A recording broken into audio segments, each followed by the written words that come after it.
There was fire everywhere. There was no way out. Everyone was running here and there. Kevin was trying to pull a bus full of children out of the blaze.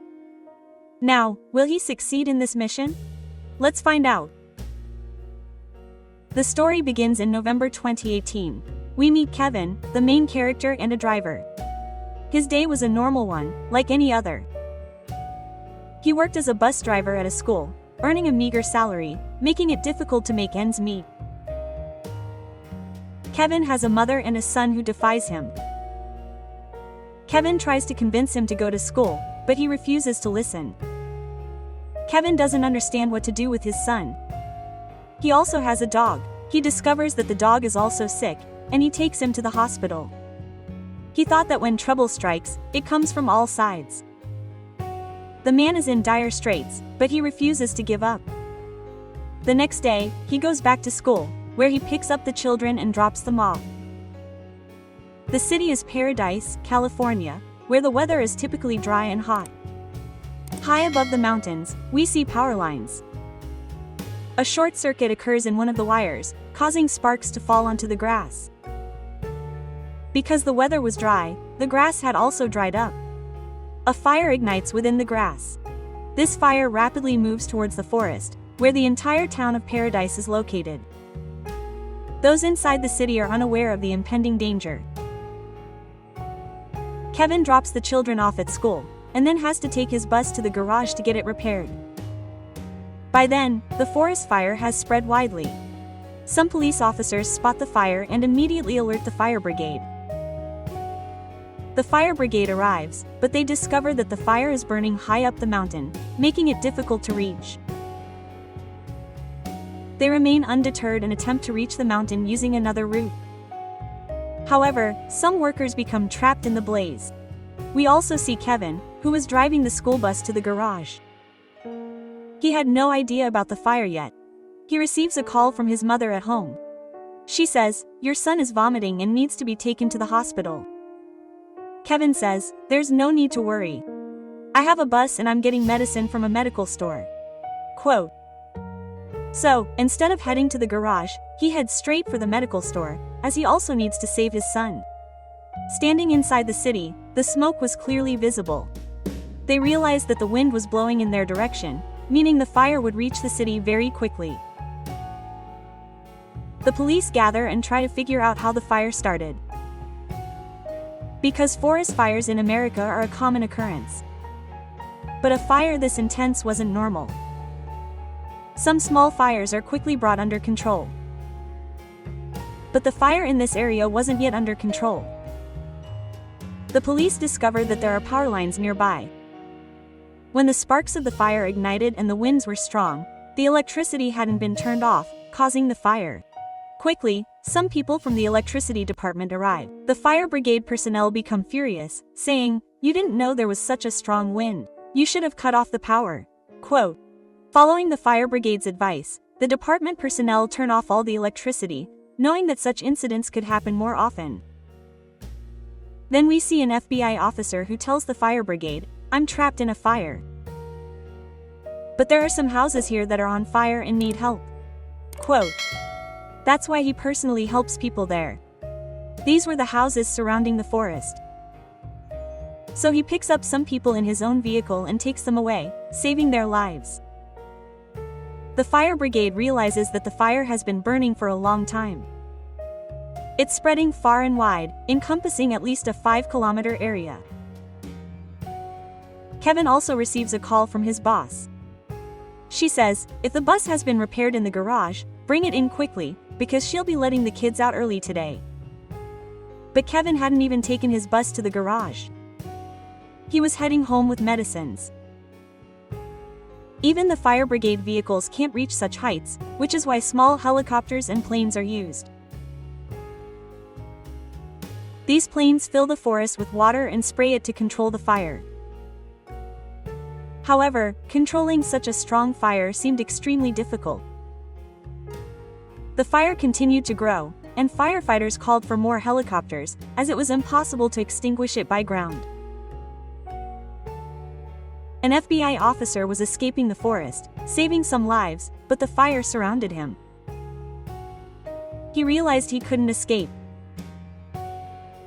So he sent everyone into the pond, where everyone could escape. Gavin also realized a massive fire had broken out in the forest, and fire trucks were heading in that direction.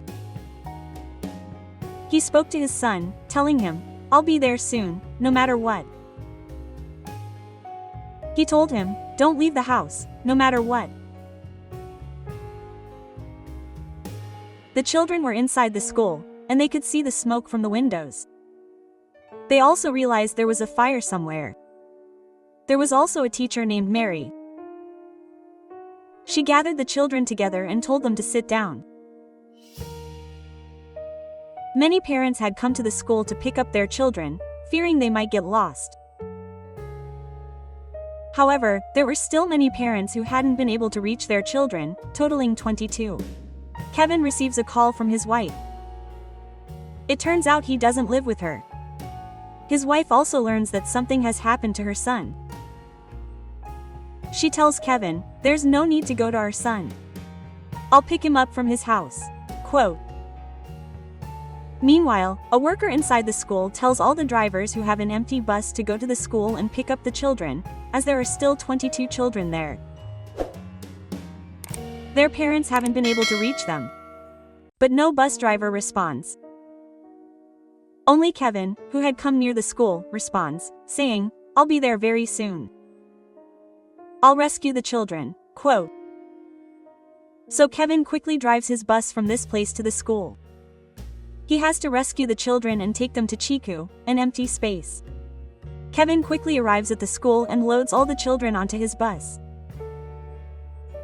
A teacher named Mary tells Kevin to take them to Chiku, where there's an empty space. But Kevin says, "I can't do this alone. Someone needs to come with me."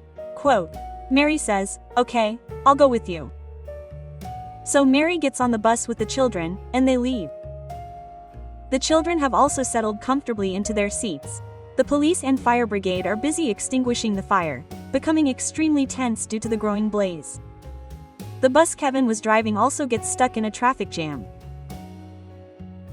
There was a huge traffic jam as everyone was trying to get out.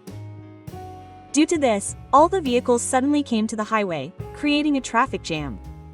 Night falls while they wait like this. Kevin realizes there's no way out. Still, he manages to get Mary to sit on the seat and says, "I'll try to clear the way. Then you can slowly follow the bus." Quote. Mary does the same. Kevin starts to move vehicles in front of him, saying, "I have children, so please let us pass." Some people give way. After much effort, Kevin's bus manages to get through, and in this way, Kevin drives the bus forward to a spot. He sees that it's very fast. All the houses are burning. Mary also says, "We shouldn't stop here. We have to take these children to the place we were told." Quote. Kevin continues on. Flames were everywhere, and the smoke was making it dark. The heat of the fire frightened many of the children. But Mary was trying her best to keep them safe. Some tents had been set up at the campsite called Chico. All the injured people were arriving there. All the buses had been ordered to arrive there. But one bus hadn't arrived yet, and that was the one with the cabin. This caused immense distress to the parents of the children inside the bus.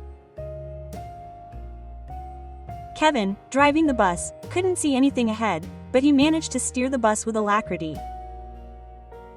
All the children were drenched in sweat and calling for water, but it was difficult to find any nearby. So Kevin stopped the vehicle where the fire was less intense. Mary said, "I'll go look for water in the nearby houses." So she went to a house near a fuel station and started collecting water bottles. But then the fuel station exploded, and Mary narrowly escaped death. But she somehow managed to get water for the children. Only then did the children's thirst quench. The fire had spread even further. Kevin continued driving the bus forward. He had no idea where this path would lead, as there was nothing but darkness as far as the eye could see. Kevin's boss tried to convince all the parents present not to worry. The bus carrying the children was being driven by a kind driver named Kevin, and a teacher named Mary was also on the bus with the children. They would bring the children back safely. Just trust me. Let the police and others do their job. As Kevin drove ahead, he saw some people running. They told Kevin not to take the bus any further, as there was no way forward. He should run on foot, but Kevin had 22 children with him. He couldn't leave them and run on foot. So he told Mary to stay on the bus and try to find a way out. He went to the other side to find a way out, only to find that there was no way out. There was only fire all around. That means there's a fire ahead and a fire behind. So he decides to stop the bus for a while, until the fire subsides or the wind slows. All the children are crying. Mary tries to calm them down. He tells Mary, "I have an idea. Tear up my t-shirt and put it on the children's mouths to prevent them from inhaling the poisonous gas." Quote, so she does. Kevin tears his t-shirt into small pieces, soaks them in water, and gives them to the children to hold over their noses to protect themselves. The police officers' courage begins to wane. They realize that this massive fire is uncontrollable, as it's not just a small area, but has spread across a vast area. It can't be extinguished with helicopters, jets, or fire engines. So they decide they must focus on one thing: saving lives. The senior fire brigade officers make the same statement to the media, saying, "There's no need to worry. We'll rescue all the people and children trapped in the fire safely." Quote. Meanwhile, Kevin and Mary begin talking to each other, sharing their grief, as they both feel their last moments may have come. But after a while, they realize that the fire is very close. Kevin immediately gets off the bus and tries to extinguish the surrounding fire. But the wind is blowing very strongly, and the fire refuses to die down. Seeing this, Kevin realizes that no one will come to their aid. So he gets back on the bus and decides that no matter what, he must move the bus forward. Initially, the bus doesn't move, but Kevin tries again and again. After a long struggle, the bus finally starts, and he begins to drive it out of the flames. This was a very risky task, because if a burning tree fell on the bus or the bus caught fire, saving these children would be impossible. They had kept the windows and doors closed. Because of this, smoke hadn't yet entered, and despite being unable to see anything, Kevin continued to drive the bus, carefully maneuvering forward. After much effort, he reached a spot where the fire hadn't reached, and thus, he was able to get out. From there, he drove his bus to the location where he had been told to park it. Parents were standing there, saddened. But as soon as they saw the bus, they knew their children had arrived safely. All the parents were overjoyed and took care of their children. The parents also thanked Mary and Kevin for risking their own lives to save all the children and bring them back safely. Now, Kevin had to find his family. He goes inside the camp to look for his family. He finds his mother there. He is overjoyed to see her and asks, "Where is my son?" His mother replies, "Your wife took your son with her." The time is now shown a few days after the fire. The fire has finally been extinguished. However, despite the fire's extinguishment, it has left its mark. Kevin goes to his burned-out house and begins looking at his family photos. He feels sad that everyone's homes, along with his, have been reduced to ashes. Just then, a car arrives, and Kevin looks at it. His wife and son emerge from the car. Their son reunites with Kevin, and both father and son are safe and sound. This brings them great joy. Kevin's wife also realizes her mistake, and they decide to live together again, having experienced such a terrible tragedy. They faced a lot of hardship, which made them understand the importance of family and how good it is to be together. And with this, the story of this film ends.